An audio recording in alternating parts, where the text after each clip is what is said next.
আমরা মরিয়া প্রমাণ করিলাম যে আমরা নির্বাচন বিরোধী নই। এখন সময় এসেছে শহীদ ওসমান হাদি ভাইয়ের হত্যাকাণ্ডের বিচার করতে হবে। তৎকালীন সময়ে সংস্কারের নিয়ে বলা হয়েছিল, সংস্কার এবং নির্বাচন বিরোধী করার চেষ্টা চালানো হয়েছিল, ট্যাগ দেওয়া হয়েছিল ওরা নির্বাচন চায় না। আমরা তোমাদের চোখে আঙ্গুল দিয়ে দেখিয়েছি আমরাই বাংলাদেশে গণতন্ত্র চাই, তোমরা চাও ভোট ডাকাতি করতে।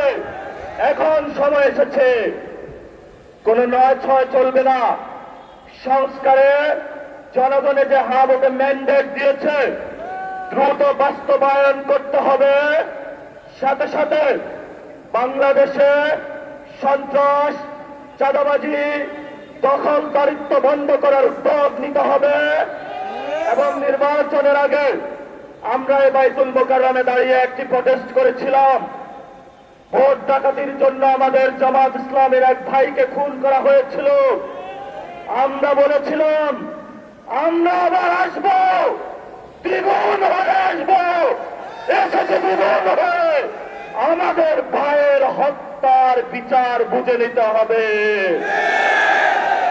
লন্ডন থেকে ওই মুফতি সাহেব এসে জনগণের সমর্থন আদায় করতে না পেরে প্রশাসনকে ম্যানেজ করে, ডিপটেককে ম্যানেজ করে, কমিশনকে ম্যানেজ করে, সরকারকে ম্যানেজ করে ম্যানেজ ভোট আয়োজন করেছে।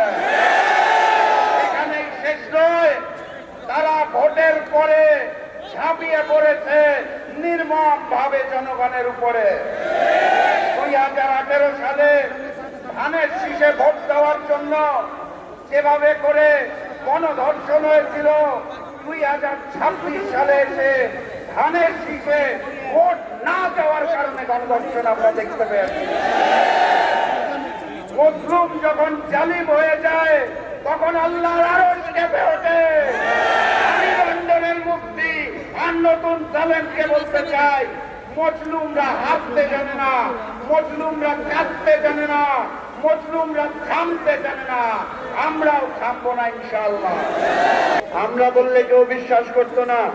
টিআইবির রিপোর্ট এটা স্পষ্ট করে বলে দিয়েছে প্রত্যেকটি স্তরে এই নির্বাচনকে ম্যানিপুলেশন করা হয়েছে।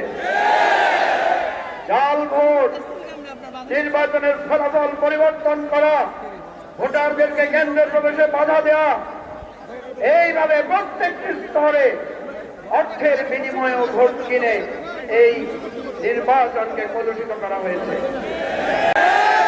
আমরা বলতে চাই, অনেক বেশি আসন পেয়েছেন, অনেক বড় জয় হয়েছে মনে করছেন, কিন্তু বড় মনের পরিচয় দিতে হবে। যদি বড় মনের পরিচয় দিতে না পারেন, আজকেই কিন্তু সূচনা হয়েছে। নির্বাচনের আগে বিভিন্ন এলাকাতে হুমকি ধমকি দিয়েছেন, ভোটার দিনে জনগণকে ভোট কেন্দ্রের কাছে যেতে দেন নাই, আমাদের এজেন্টদেরকে ভিতরে থাকতে দেন নাই, ফলাফল বিকৃত করেছেন। এভাবে করে কিন্তু ক্ষমতায় টিকতে পারবেন না। আমরা একটা ইনসাফের বাংলাদেশ চেয়েছি, আমরা একটা ন্যায় বিচারের বাংলাদেশ চেয়েছি। ইনশাআল্লাহ অতি অল্প সময়ের মধ্যেই আমরা সেই দিকে যাত্রা করবো ইনশাআল্লাহ।